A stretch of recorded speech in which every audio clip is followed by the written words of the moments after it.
శిథిలమైపోయాను నీ మాయలో పడి నలిగిపోయాను నువ్వు లేని ఈ క్షణం ఒక నిరంతర మరణం.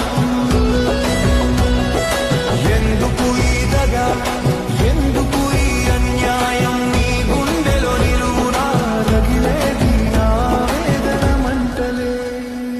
వస్తావని ఎదురు చూడను కానీ నిన్ను క్షమించలేను. నువ్వు చేసిన గాయం నా జీవిత కాలపు గుర్తు